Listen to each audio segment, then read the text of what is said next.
Okay. Um, I didn't have the opportunity to go through the defensive side of the philosophy, so I wanted to do that today. And real quick, something that I wanted to mention. So, the difference between a coaching philosophy and an offensive and defensive philosophy is this: a coaching philosophy is basically like your values that you want to install as a coach. What's important to you? Kind of what we talked about in the other video. When you get into your offensive and defensive philosophies, every offense, their goal is to score, right? And every defense, their goal is to stop the other team from scoring. But where you get into the philosophy is the how. The how and why of stopping someone from scoring. So instead of just telling your team to, hey, stop them from scoring, it's a lot more powerful if you give them a philosophy of how you're going to accomplish that as an individual and then as a team. So that's kind of what you want to think about with your offensive and defensive philosophies, okay? How you're going to score as a team, how you're going to keep the other team from scoring as a team. And there's certain principles that your entire team should know. Like if you go up and ask your team, what's your defensive philosophy, then they should be able to spit back at you the how your team is collectively going to score. Okay, we're going to keep them out of the middle. Okay, no middle, no middle, no middle. We're going to force them to the baseline, and then we're going to deny reversal. Okay, so those are some things that they might spit back at you with your defensive philosophy. Before we get into the defensive philosophy, I was just going to go over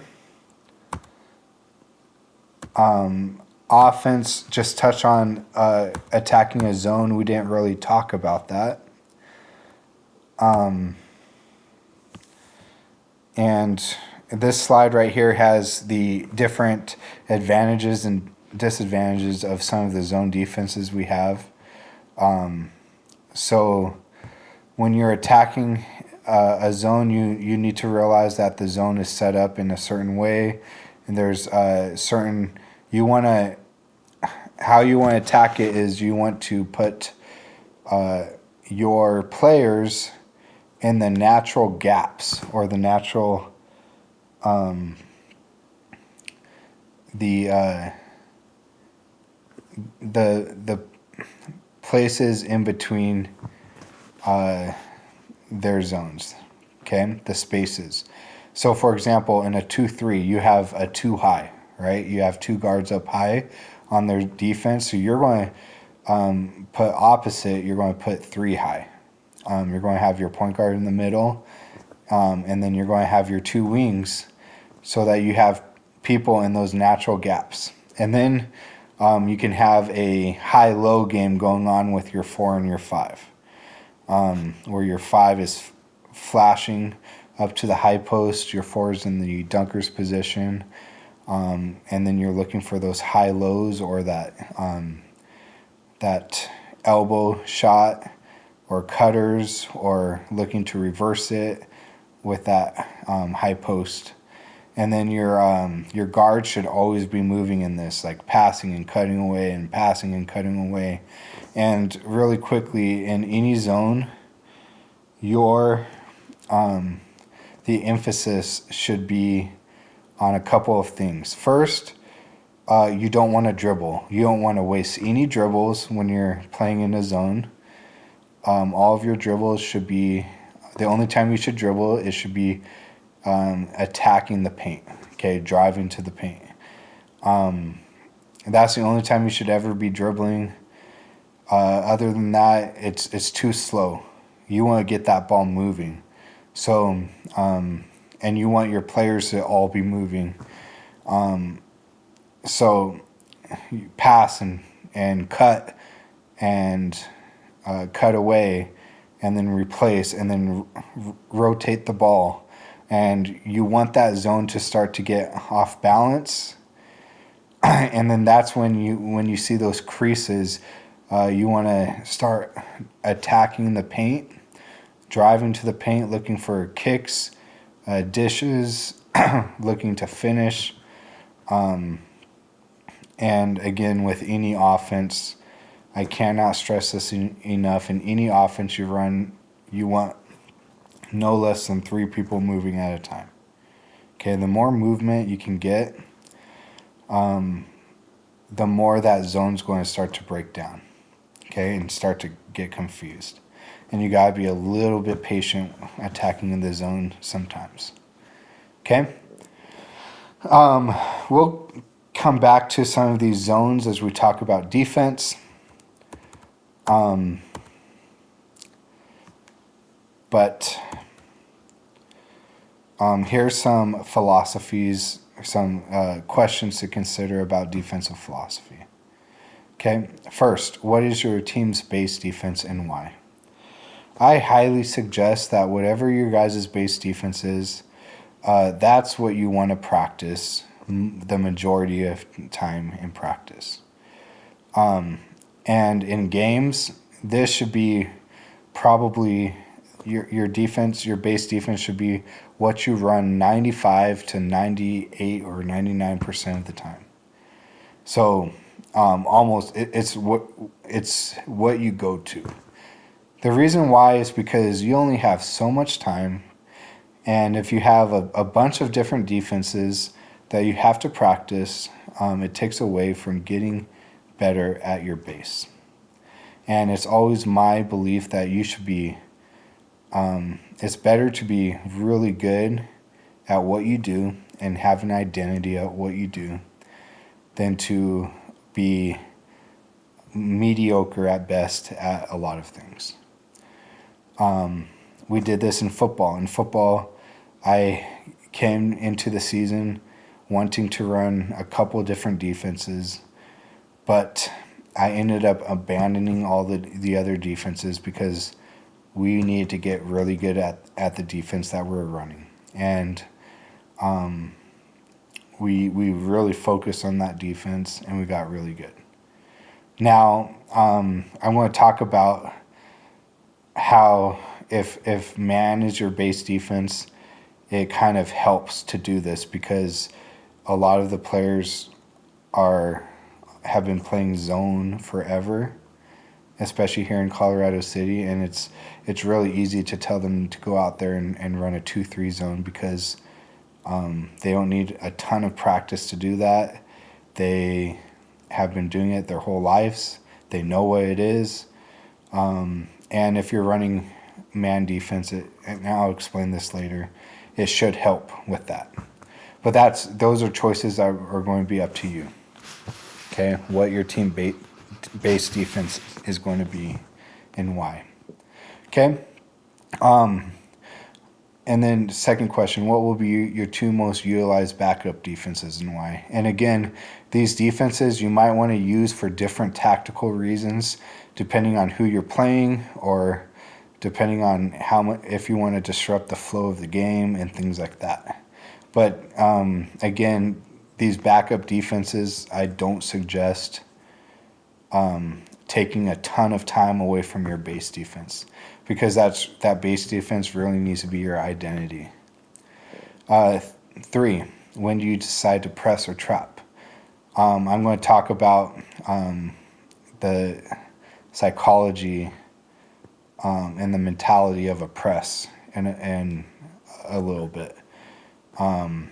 But there's different reasons why you might want to do it and why you might not. I have my own biases, and I'll talk about that, about press and trap, but it's something that you're going to have to decide as a coach. 4, with each defense, how will your team work together to stop the offense? Okay, so these last 2 questions are really going to get into how you develop your defensive philosophy. how are you going to stop the offense, okay? And these questions are going to help with that. Where do you not want the ball to go, okay? In the coaching clinic, I talked about no middle, no middle, no middle. Okay, that's my defensive philosophy, right? I don't want that ball going to the middle because I know that when that ball is when teams drive the ball in the middle, usually good things happen for the offense, right? There's a lot of options. You get everyone's eyes there. You get back doors. You get a lot of easy points. That's if you're an offense, you want that ball going in the paint. If you're a defense, you don't. At least that's my philosophy, right? And also, I want that ball going into my extra defenders, natural defenders on the court, which are the sideline and the baseline. Okay, as much help as you can get. So my philosophy is no middle. I don't want that ball going in the middle. That's why I told the players to say no middle, no middle, no middle. And you force that ball to the sideline and the baseline. What do you want to take away? So again, defense, you can never take away everything, okay? But you can take away something. So again, if you take away middle, you know they have to go baseline. So it helps as an individual defensive player to take something away. But when you get to a team defense and you're collectively working to push the ball in certain areas of the court, then that's when defenses get really special and really disruptive and really dominant. So working together as a team to push the ball in certain ways, and then you can spring traps that way, right? We can trap. We can literally trap, or we can set up where we deny the reverse or something like that. Or we can set up places where we're going to likely get a lot of charges and things like that. And then finally, number 5, what are the most important defensive values you want your team to focus on? So we're going to talk about, we're going to list a couple of these values. Again, this is going to be really important when you are developing your own philosophy. So these values are going to be something that you might want to think about putting in your philosophy. Actually, I'd highly encourage you to. And I'm going to go over a couple of values that you might put on your defensive philosophy. I think I asked you in your packet to choose 5. But there might be some on this list that you don't have, that aren't on this, that you have that aren't on this list, which is okay. Here's just a couple that I have, okay? Values, deflections. By the way, that defender, Darren Collison, one of the best defenders on UCLA when they made their Final Four runs. They made 3 straight Final Four runs. I'm a big UCLA fan, and he was probably the team's best on-ball defender. The coach really emphasized defense. The current UCLA coach, Mick Cronin, one of the things he really emphasizes defense as well. And one of the measures that he has is deflections. So he wants active hands. He wants hands in the passing lanes because he knows that if he gets so many deflections, that's going to lead to steals, that's going to lead to transition buckets, which is going to lead to easy buckets, which is going to lead to more points. So he's really big on deflections, and he will have a statistician keep track of during the game how many deflections his team has, and he'll ask throughout the game how many deflections he's getting. At halftime, he'll look and they'll talk about it. And then if you've ever seen a press conference with Mick Cronin, he'll talk about how many deflections. Like, he knows the number by number at the end of the game. We had this many deflections. So your value. I want you to choose 5 of these values that are most important to you and rank them and talk about why these values are important to you. And this is going to kind of shape your defensive philosophy. Maybe moving your feet is a value, right? How quickly are we moving our feet? Are we cutting off driving lanes? Eye on the ball, right? Are we looking at the ball carrier instead of just focusing on our man, right?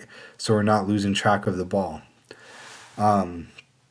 Defensive rebounding, okay, huge indicator of success. If you can limit a team to 1 shot per possession, that's huge. So maybe that's a big thing for you. Communication, this is definitely one of mine. I believe you can't play defense, or you can't play the game, but especially not defense, without communication. Talk about what you're doing. Talk to your teammates, okay? Call out screens, okay? Call out your positions. Call out shot. Call out box, right? It's something that I stress with my football team too. When I first got here, nobody was communicating, and something that Coach Justin and I really stress with our football team, so that now when they play, they're naturally calling out formations that they see. They're naturally talking to each other a lot more. Okay, and at times we still have to stress, hey, we're not communicating, so let's get louder. Let's communicate. Hustle plays. Oh, I love hustle plays. These are the winning plays, right?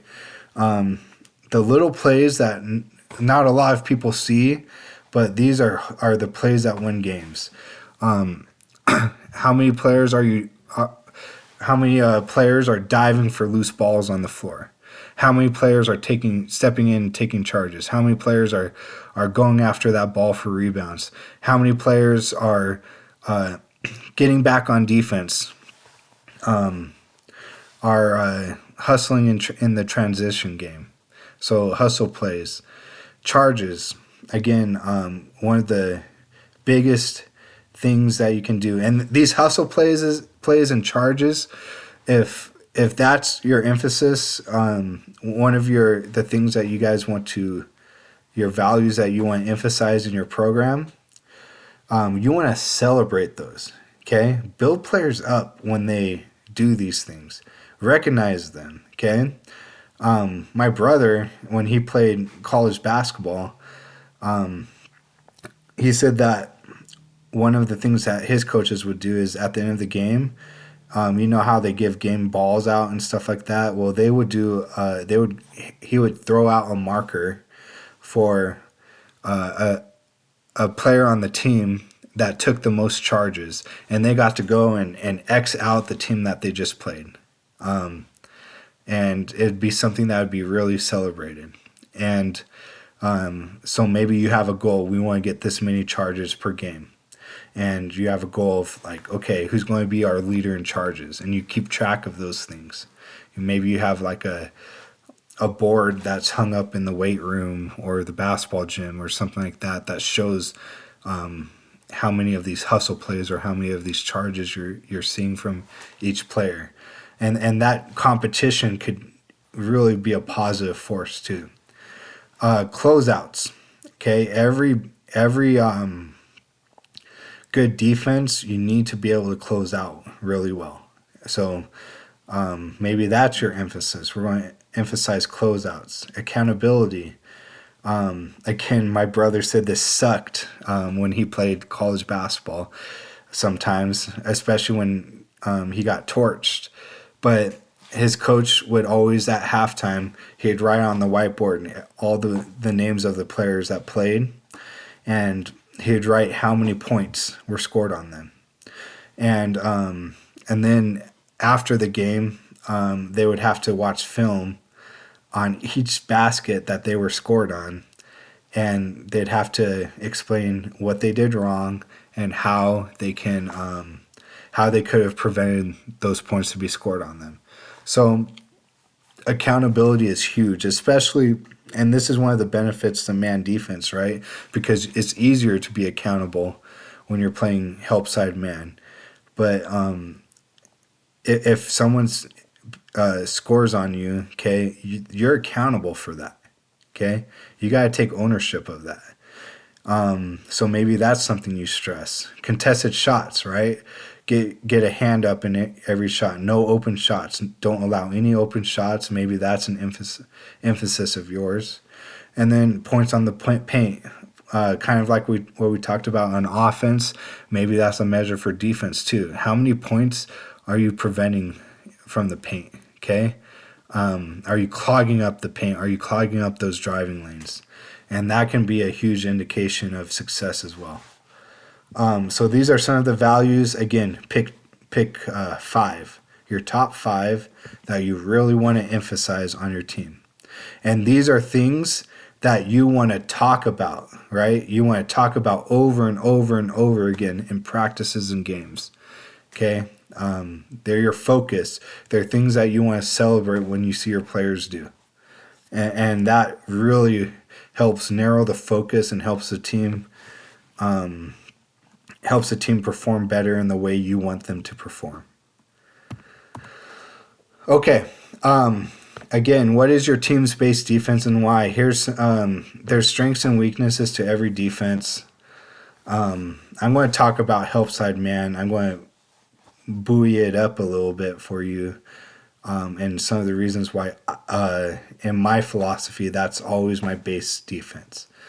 But there's other defenses that can be effective at times. For example, help side man, for it to work, it needs to actually be help side, right? You're not just covering your man, a straight man defense where you're chasing a guy all around the court, right? Help side man means if your man is farther from the ball, you're in the driving lanes ready to help. And the Bill Self, one of the truisms of his defense is he says, the farther away your man is from the ball, the more you can help. Okay? The farther away your man is from the ball, the more you're able to help. That means that if the ball is on the other side of the court, why be all the way on your man covering him and leaving the driving lanes wide open? What you would much better serve as a help if you have a foot in the paint ready to help out and step out than to be all the way out on your man. And you need to you need to see the ball and see what's going on, and then see your man in your peripheral, right? Because the person with the ball is the most immediate threat to score a basket. And if that ball's past your man and it's from the other side of the court, you should have time to close out and get there if you're moving as the ball moves. So that's the basic principle to help side man. 2-3 zone. Again, if you have if the other team's really good inside the post, you might want to consider this. Okay, the biggest weaknesses of 2-3 zone is the perimeter shooting. It's not a very good defense to stop perimeter shooting. And as well, zone defenses generally, if you get enough ball movement and if a team really knows how to attack a zone, then they're really hard to the defense becomes a lot more ineffective. A 3-2 zone, kind of the opposite of a 2-3, is better at defending the perimeter shooting, but the inside, especially the high post and cutters and things like that, is much more vulnerable. When I took my coaching basketball class in college, I learned another zone that I wish that I would have been able to play as a player. It's a 2-3-3-2 hybrid. It's a really cool zone. it's basically changes from a 3-2 to a 2-3 depending on the level of the ball. So it kind of eliminates a lot of the weaknesses of both those zones. If you guys are interested in learning this 2-3-3-2 hybrid, I'd be happy to show you how it works. Again, it's your choice, especially this late in the season, if you'd want to implement that. But just contact me and say, hey, coach, can you come show us how that works? And I can show you how that works. It's really simple, really easy to learn, and it's I believe it's more effective than just a 2-3 or a 3-2 on its own. You have the 1-3-1 zone that is usually really exhausting, high energy. A lot of teams like to trap out of the 1-3-1 zone. So usually when I used a 1-3-1 zone when I was a player, it was usually about like 2 or 3 possessions, and then we get back to our base defense because it's so demanding. However, I used to love the spurts that we used to play it because it would throw the defense off or the offense off usually, and we can get some traps and some quick turnovers. But the problem with the 1-3-1 zone is I used to love playing against it because it's so easy to figure out, especially after a couple possessions. And it used to be an easy zone for us to score on. So a 1-3-1, in my experience, usually loses its effectiveness after a couple of possessions. But if you use it for a couple possessions and you get back to your base and then get back to it, it can be highly effective. A half court trap and full court press, we're going to talk later about that, okay? But you might, I would, if I was a coach, I would have at least one half court press and at least one full court press that I can run. Okay. Reasons to consider help side man as your base. Again, this is my bias. But it's also, I'm not alone in how I view this. If you look at most college and NBA teams, almost everyone is playing a help side man defense. The top teams in high school, if you look at 1 or 5 or 6A teams, 5A teams, 4A teams, the top teams are all playing help side man. The top teams in 1A are mostly playing help side man, and there's a reason for that. Most people view it as a superior defense. Here's why. You get better ball pressure. In 1A, many players don't do well under ball pressure. I've seen it. Let's be frank, not the best athletes in 1A. There's some good athletes, but not the best athletes, and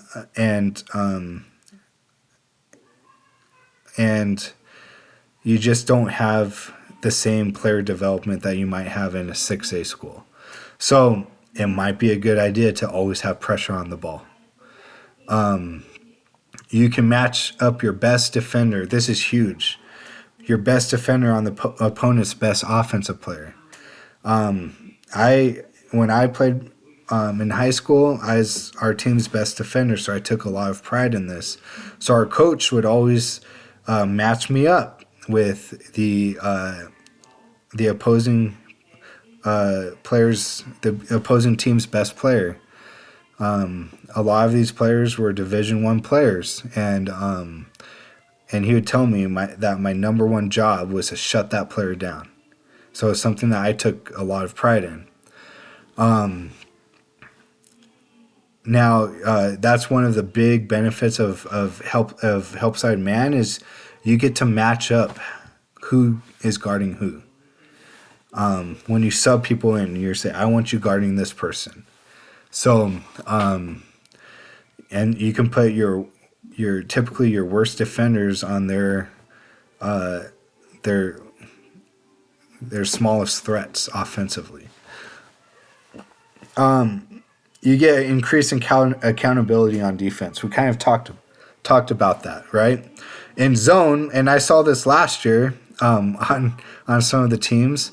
There'd be players that let someone get a line drive to the basket, and there's no accountability for that happening, because Ethan would just step in and like try to block a shot, right? Or someone else, and it's a lot harder to hide that when you're playing man defense. It's a lot easier to get that accountability. You can still get it in zone defenses, but it's a lot harder. You usually get higher intensity on defense. Number 5. Number 6, help side man defense. It is usually easier to execute team philosophy, right? It's easier to say, hey, we want to push this ball this way. You can still do it in zone. I just think it's a little bit easier to do it in help side man. Number 7, more charges, usually, right? Because you have players helping in and stepping into driving lanes. It's easier to rebound because you have people to mark. Even in a 2-3 defense, when you have tall guys right in the middle, you don't have always this communication in a zone where you can easily mark crashing offensive rebounders.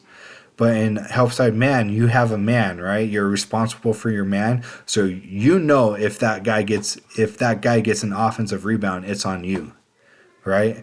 So it's easier to mark up and rebound in a help side man defense.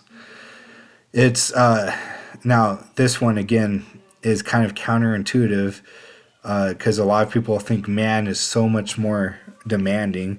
It's actually not. And the reason why is because if you're doing a true help side man, again, if the ball is away from you, you're not moving all over the court chasing someone, right? You're moving in strategic places in those driving lanes. So you're actually conserving more energy than in some other types of defenses. To run a zone really well, it actually takes a lot of energy. Number 10, it will teach your players to become better defenders.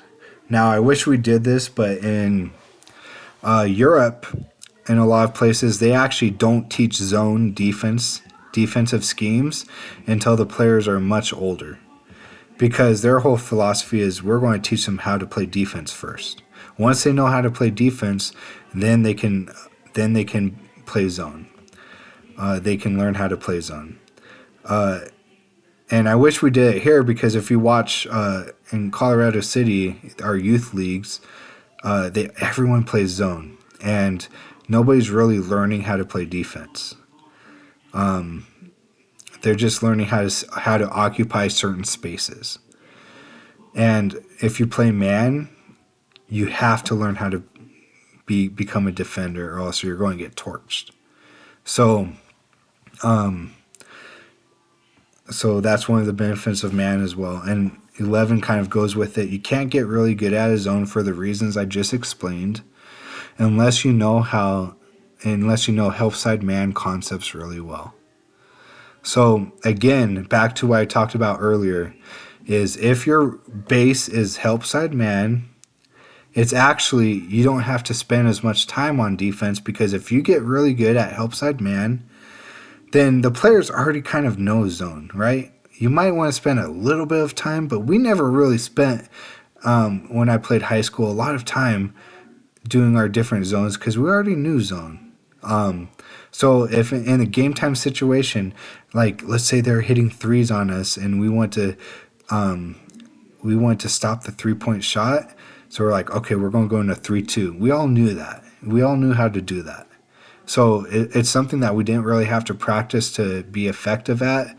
However, if you don't practice help side man, then you can't really do it well if you don't practice that in your practices. So on the flip side, if your base is a zone and then you want to switch to help side man, It's a lot harder to be effective at that if you're not practicing it.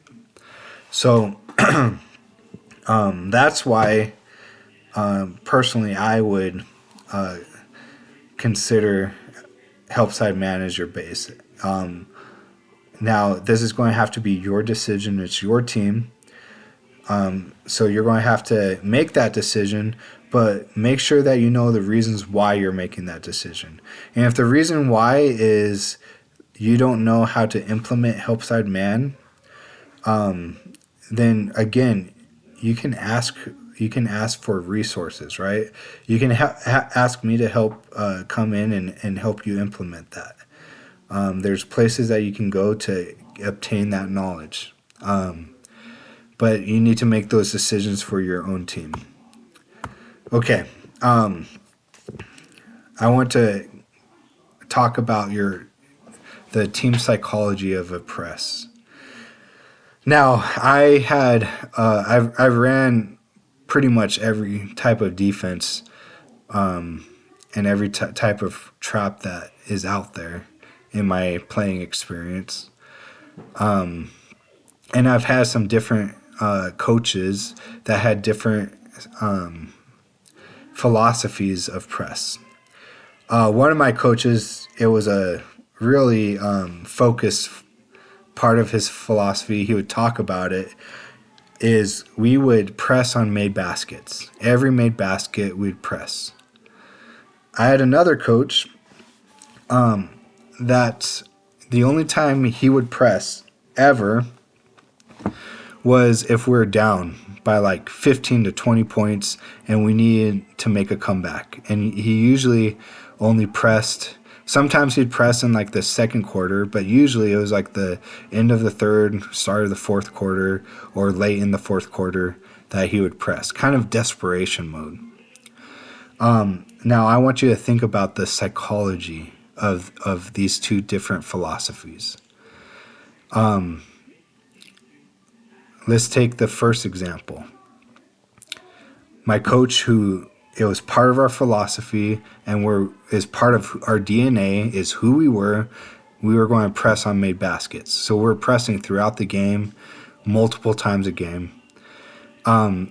Reason why we did that is we just made a basket, right? Now, how are we feeling about ourselves if we just made a basket? Feeling pretty good, right? We're high, the energy is high, our excitement is high, and now we're going to press. How effective do you think that press was?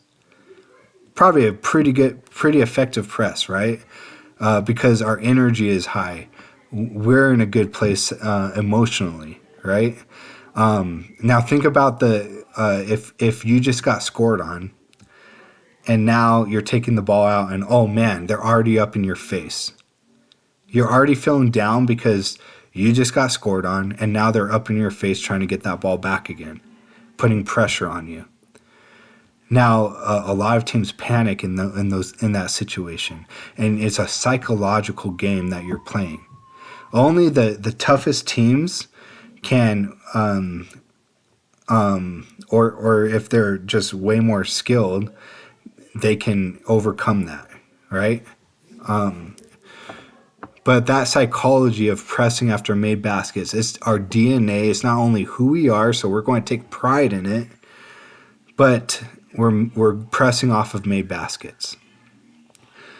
My other coach, now think about the psychology of this. You're down. You're not feeling very good because you're down. You're already getting panicked because you can feel the clock ticking down, and you're down 15, 20 points, and you're trying to make a comeback. Your press is going to be a lot less effective. It's going to be a lot more desperate and a lot more panicked, and you're more likely to give up big plays in that situation. And the other team, they're feeling pretty good about themselves because they have a good cushion, and they're kind of expecting you to press at this point because you're getting desperate. So the different psychology of that is huge when you're playing basketball. So of course, my philosophy is I love to press, especially in 1A, where you see teams can't handle pressure very well. And if you're practicing this press, you're not only helping your team be able to handle pressure type situations, but you're getting better at this press, and you're going to be able to affect almost every 1A team. Even the best 1A teams, North Valley Christian, they don't really handle pressure that well. I've seen it. So that's my big thing is I'm a big press guy. So if you guys want help in implementing a press, I would highly suggest that you have a press. You need one because you're at some point in the season you're going to need to run it. And if the very first time you're running a press is in a game that you need to you need it, then it's too late. You need to be practicing this. But if you'd like help in implementing this and talking about this psychology and the mentality of it and the X's and O's of a press, there's different types of presses. Like you have the diamond press, the 221, the 212. I can help you out with that if you want. Just let me know. Let me tell you this as well. I've never had more fun playing in a game or a season than that year that we did this, where we pressed after made baskets. Our team went undefeated, and we just had a blast. It was high pace, high energy. A lot of people got a chance to play because we're blowing teams out, and we were having fun doing it. And also it's high energy, so you get a chance to rotate players a lot. And we would go on these incredible runs. We'd go on like 30-4 runs, 25-2. We'd just go on these huge runs because we'd score and then boom, we get the team to panic, cause a quick turnover, quick point, and then we're back at it. And it's so much fun.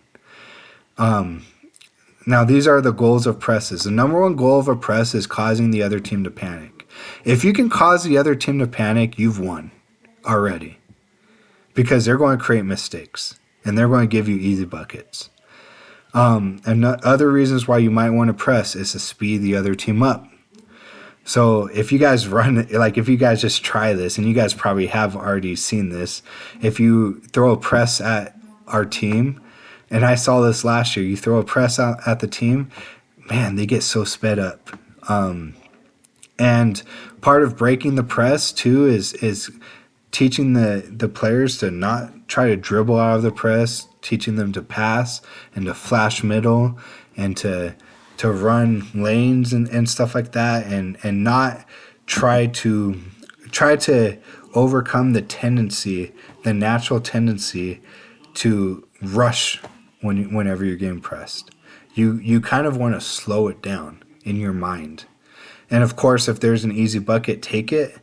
But if there's not, man, slow that ball down. Kind of slow the game down in your mind whenever you're up against a press. But the goal of a press is to speed other teams up, try to get them to shoot quickly, get quick turnovers and easy transition points, and then cause the game to have more possessions. So again, if you feel like you're a better team, you might want to have more possessions, because the more possessions in a game, typically it benefits the better team. Or if you're late in the game and you're down by like 10 or so and you need more possessions and you're late in the game, you might want to press because it's likely to cause the game to have more possessions. Okay? I had this slide to show some of the presses, but if you guys want me to show you, I can show you when I meet with you, or if you want me to come to one of your practices. All right. And then finally, we're going to get back to the team philosophy. How will your team work together to stop the offense? Okay. It should be one of these three. Are you going to force baseline, force help, or force weekend? Okay. Again, my philosophy, I'm huge on forcing baseline. Okay.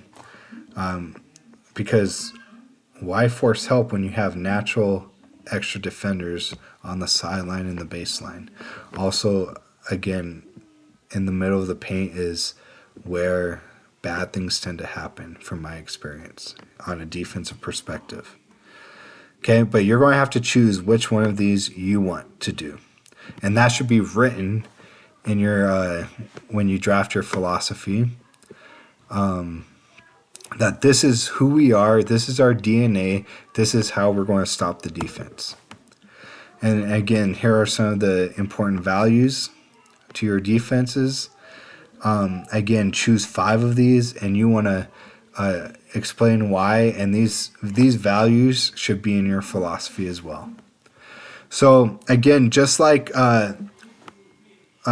creating your coaching philosophy and your offensive philosophy, when you draft your defensive philosophy, I would look for as many examples out there as you can find to help you out. You definitely want values in there. You definitely want to say how you're going to stop the defense. So, for example, if I'm talking about my defensive philosophy, I might say we're going to press on made baskets because that's going to create the psychology of that is going to create an advantage for our team. We are going to play help side man because of all the benefits of help side man. We are going to, when we play help side man, we're going to take away middle. We don't want that ball going middle. We're going to force sideline and baseline, and we're going to deny reversal to get easy steals. We're going to, and I might say the most important values to me are deflections, are defensive rebounding, communication, hustle plays, and accountability. I might say something like that. Okay? And this is why. Okay? Again, here's some examples. This is our a draft. Now, this isn't very good yet. It still needs a lot of work, but a draft of our offensive and defensive philosophies from this last year in football. And you guys have these slides so you can look at those. Again, here's a draft, or here's a published coaching philosophy example, and here's an offensive defensive philosophy. One of the things that I don't like as much with this offensive and defensive philosophy is they have a lot of values on here, but they don't really explain how they're going to stop the defense or the offense. So I think every philosophy should say exactly what your how your team is collectively going to stop the offense. Are you going to force baseline? Are you going to force help? Force weekend? When are you going to deny the pass, right? Are you going to deny reversals? Are you going to deny the initial pass? Okay? So you got to make those decisions. Please fill out the packet before I meet you, or at least attempt to draft. It doesn't need to be perfect, but you should have something written down so that when I meet with you guys, we can talk about some of your ideas. And I'm hoping that when we meet, we can kind of solidify what you're thinking. Also, when we meet next week, please answer the question, and I would have it written down. Why or what from this year is your biggest success in coaching? Okay, what do you think is your biggest success in coaching, and then what has been your biggest challenge so far this year in coaching? And we can kind of talk through those things. Okay. You guys are awesome. Thank you for all of the work that you guys and all the time. I know it's so much time and so much work. in helping these young athletes be successful. I'm rooting for you guys. I love to keep up with how your teams are doing. Again, don't be a stranger if you feel like if you want any ideas to bounce off of me. Okay. When I know as a coach, there's nothing better than to have someone to bounce ideas off of. Coach Justin and I bounce ideas off of each other all the time. He'll bounce off of offensive plays and formations and ideas off of me, and I'll bounce off ideas for our defense. And it really helps us to try to get better as coaches. So I'm here as a resource for you guys. I'm happy if we schedule it and I can clear it with my home life. I'm happy to come to your practices if you guys want me to just help out with something or help implement something or help or just talk through things with you guys. Okay? Yeah, keep in touch. I'm excited to see the second half of your guys' season. See you guys next week. Bye.